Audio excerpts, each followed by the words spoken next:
रूस का वो गेम चेंजर तोहफा जिससे उड़ी अमेरिका यूरोप की नींद, भारत को मिलेगा आसमान का नया बाहुबली। भारत के एक टेंडर से दुनिया में मची खलबली, आसमान के नए बादशाह के लिए बिछी 40,000 करोड़ की बिसात, पुराने धोखे का हिसाब होगा चुकता। रूस अपने नए ब्रह्मास्त्र इंजन से पलटेगा पूरा खेल। चीन पाकिस्तान की सरहद पर अब गरजेगा मेक इन इंडिया का महाविमान, पहाड़ों तक पहुंचेंगे टैंक और तोपें। आसमान में आज एक ऐसी जंग छिड़ चुकी है जिसकी गूंज नई दिल्ली से लेकर मॉस्को, वॉशिंगटन और पूरे यूरोप में सुनाई दे रही है। ये जंग हथियारों की नहीं, बल्कि उस एक महाविमान को हासिल करने की है जो आने वाले दशकों के लिए भारतीय वायुसेना की तकदीर लिख देगा। भारतीय रक्षा मंत्रालय एक ऐसे सौदे को अंतिम रूप देने जा रहा है जिसकी कीमत 40,000 करोड़ रुपए से भी ज्यादा आंकी जा रही है। ये सौदा है मीडियम ट्रांसपोर्ट एयरक्राफ्ट यानी MTA का, एक ऐसा भीमकाय विमान जो पलक झपकते ही सैकड़ों सैनिकों, भारी भरकम टैंकों और तोपों को हजारों किलोमीटर दूर दुश्मन की छाती पर उतार सकता है। इस एक ऐलान ने दुनिया के बड़े बड़े हथियार निर्माताओं की नींद उड़ा दी है। हर कोई भारत को अपनी सबसे आधुनिक तकनीक देने के लिए बेताब है। लेकिन इस कहानी में सबसे बड़ा ट्विस्ट लेकर आया है रूस, भारत का वो पुराना दोस्त जिसने कुछ साल पहले इसी सौदे में भारत को एक ऐसा धोखा दिया था जिसे वायुसेना आज तक नहीं भूली है। पर अब वही रूस एक नए और भी ज्यादा घातक अवतार में वापस लौटा है। वो एक ऐसा ब्रह्मास्त्र लेकर आया है, अमेरिका के C-130 हरक्यूलिस, यूरोप के एयरबस A104M को चुनौती दे रहा है, बल्कि इस पूरी बाजी को पलटने का दम रखता है। आखिर क्या है ये पूरा सौदा? क्यों भारत के ये विमान चीन और पाकिस्तान के लिए एक बुरा सपना बनने वाले हैं? रूस ने ऐसा कौन सा ब्रह्मास्त्र तैयार कर लिया है जिससे अमेरिका भी हैरान है? क्या भारत पुराने धोखे को भूलकर एक बार फिर रूस पर भरोसा करेगा? और सबसे बड़ा सवाल, इस महाडील का असली विजेता कौन होगा? अमेरिका, यूरोप या रूस? इन सभी सवालों के जवाब आपको इसी वीडियो में मिलेंगे, तो हमारे साथ अंत तक बने रहिएगा।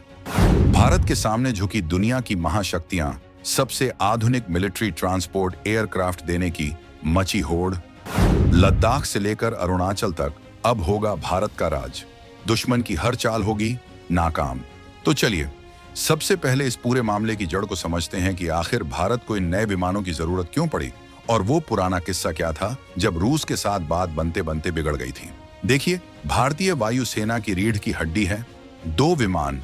एक है एंटोनोव 32 यानी AN-32 और दूसरा है इल्यूशन 76 यानी IL-76, जिसे हम प्यार से गजराज भी कहते हैं। AN-32 सोवियत संघ के जमाने का एक छोटा लेकिन भरोसेमंद ट्रांसपोर्ट विमान है जिसे वायुसेना का वर्कहॉर्स कहा जाता है।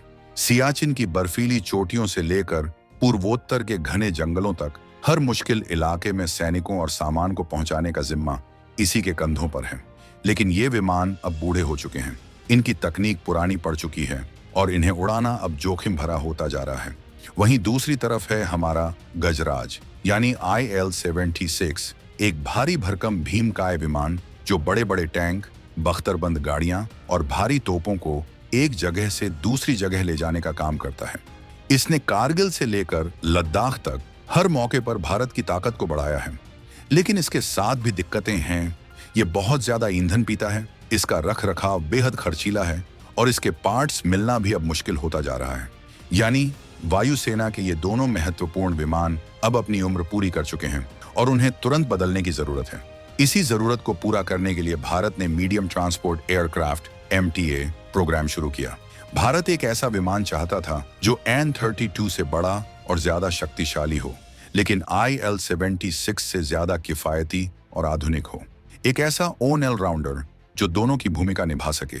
इसके लिए भारत ने अपने पुराने दोस्त रूस के साथ हाथ मिलाया और IL-214 नाम के एक नए विमान को मिलकर बनाने का फैसला किया। सब कुछ ठीक चल रहा था, लेकिन ऐन मौके पर रूस ने ऐसी चाल चली कि पूरा सौदा ही टूट गया। पेंच फंसा विमान के इंजन को लेकर। भारतीय वायुसेना ने साफ कह दिया था कि उन्हें पश्चिमी देशों में बना आधुनिक FADEC सिस्टम वाला इंजन चाहिए। अब आप पूछेंगे कि ये FADEC क्या बला है? आसान भाषा में समझिए, जैसे पुरानी गाड़ियों में कार्बोरेटर होता था जिसे मैकेनिक हाथ से सेट करता था, और आज की गाड़ियों में एक कंप्यूटर ECU होता है जो हर चीज को खुद कंट्रोल करता है। ठीक वैसा ही फर्क पुराने और नए जेट इंजन में होता है। FADEC यानी full authority digital engine control एक ऐसा डिजिटल ब्रेन है जो इंजन को पूरी तरह से कंट्रोल करता है, जिससे इंजन ज्यादा शक्तिशाली, ज्यादा भरोसेमंद और कम ईंधन पीने वाला बन जाता है। पायलट का काम आसान हो जाता है और इंजन की सेहत पर लगातार नजर रखी जा सकती है। भारत ने यही टेक्नोलॉजी मांगी थी, लेकिन रूस ने अपने पुराने एविएट विगेटेल PS-99A एक इंजन को चिपकाने की कोशिश की, जिसमें यह आधुनिक सिस्टम था ही नहीं। भारत ने इस पुराने कबाड़ को लेने से साफ इनकार कर दिया और 2015 में ये अरबों डॉलर का सौदा ठंडे बस्ते में चला गया। ये भारत के लिए एक बड़ा झटका था, लेकिन इसने दुनिया को यह संदेश भी दे दिया कि ये नया भारत है, जो अब किसी के दबाव में आकर पुरानी तकनीक का कचरा नहीं खरीदेगा। अब कहानी में आता है असली रोमांच। सालों की खामोशी के बाद जब भारत ने इस सौदे के लिए एक खुला ग्लोबल टेंडर निकालने का फैसला किया, तो रूस ने एक ऐसी धमाकेदार वापसी की है जिसकी उम्मीद किसी को नहीं थी। रूस ने ऐलान किया है कि वो इस रेस में फिर से शामिल हो रहा है, और इस बार उसकी सबसे बड़ी कमजोरी ही उसकी सबसे बड़ी ताकत है। जिस इंजन की वजह से सौदा टूटा था, रूस ने अब उसी का एक ऐसा तोड़ निकाल लिया है जिसे देखकर अमेरिका और यूरोप भी दंग हैं।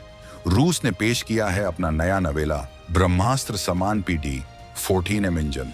ये कोई मामूली इंजन नहीं है, ये रूस की इंजीनियरिंग का वो चमत्कार है जिसे 2023 में ही दुनिया के सामने लाया गया है।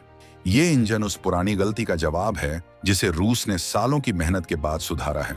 सबसे पहली और सबसे बड़ी बात, ये इंजन पूरी तरह से FADEC सिस्टम से लैस है, यानी ये भारत की पहली शर्त को पूरा करता है। लेकिन बात यहीं खत्म नहीं होती। ये इंजन 18 टन का जबरदस्त थ्रस्ट पैदा करता है, जो पुराने PS-90 इंजन से कहीं ज्यादा है। इसका मतलब है कि विमान ज्यादा वजन लेकर ज्यादा तेजी से और छोटी हवाई पट्टियों से भी उड़ान भर सकेगा। ये पुराने इंजन के मुकाबले 15% कम ईंधन पीता है, यानी वायुसेना का करोड़ों रुपया बचेगा। इसकी उम्र भी बहुत ज्यादा है और इसे हर 10,000 घंटे की उड़ान के बाद ही ओवरहॉल करने की जरूरत पड़ेगी। आसान शब्दों में, रूस ने एक ऐसा इंजन बना दिया है जो परफॉर्मेंस में किसी भी पश्चिमी इंजन को टक्कर दे सकता है। रूस अब कह रहा है कि वो भारत को न सिर्फ अपना वही पुराना IL-2214M TA विमान इस नए इंजन के साथ दे सकता है, बल्कि अगर भारत चाहे तो वो हमारे मौजूदा IL-76 गजराज विमानों को भी इसी नए PD-14M इंजन से अपग्रेड कर सकता है, जिससे उनकी ताकत और उम्र कई गुना बढ़ जाएगी। और सबसे बड़ा तुरुप का इक्का है मेक इन इंडिया। रूस ने पेशकश की है कि वो इन इंजनों को भारत की प्राइवेट कंपनियों के साथ मिलकर भारत में ही बनाएगा। ये आत्मनिर्भर भारत के लिए एक बहुत बड़ा बूस्ट होगा। ये रूस की तरफ से एक मास्टर स्ट्रोक है। उसने अपनी सबसे बड़ी कमी को दूर करके उसे ही अपनी सबसे बड़ी USP बना दिया है, और भारत के सामने एक ऐसा प्रस्ताव रखा है जिसे नजरअंदाज करना लगभग नामुमकिन है। लेकिन रुकिए, ये जंग इतनी आसान नहीं है। इस 40,000 करोड़ की महाडील के लिए दुनिया के और भी बड़े बड़े खिलाड़ी मैदान में हैं, और कोई भी इस मौके को हाथ से जाने नहीं देना चाहता। एक तरफ है यूरोप का बाहुबली एयरबस A400M एटलास। ये एक बेहद आधुनिक और शक्तिशाली विमान है जो हर तरह के मिशन को अंजाम दे सकता है। इसकी टेक्नोलॉजी लाजवाब है और ये अपनी श्रेणी के सबसे सक्षम विमानों में से एक माना जाता है। लेकिन इसकी सबसे बड़ी दिक्कत है इसकी कीमत। ये बहुत ज्यादा महंगा है और इसका रखरखाव भी सस्ता नहीं है। दूसरी तरफ है अमेरिका का सदाबहार योद्धा Lockheed Martin C-130J super Heracles. भारतीय वायुसेना पहले से ही इस विमान के छोटे संस्करण को इस्तेमाल कर रही है और इसके प्रदर्शन से बेहद खुश है। ये एक आजमाया हुआ, भरोसेमंद और दमदार विमान है जिसने दुनिया भर की जंगों में अपना लोहा मनवाया है।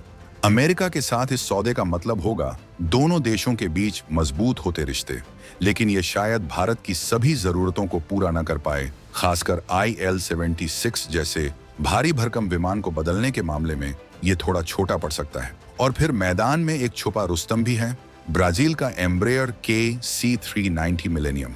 ये एक नया जेट पावर्ड और बहुत ही काबिल विमान है जो कम कीमत में बेहतरीन परफॉर्मेंस देने का दावा करता है। ये इस रेस का डार्क हॉर्स साबित हो सकता है। अब आप देखिए भारत किस शानदार में है। दुनिया की 3 सबसे बड़ी एरोस्पेस ताकतें अमेरिका, यूरोप और रूस भारत के एक इशारे का इंतजार कर रही हैं।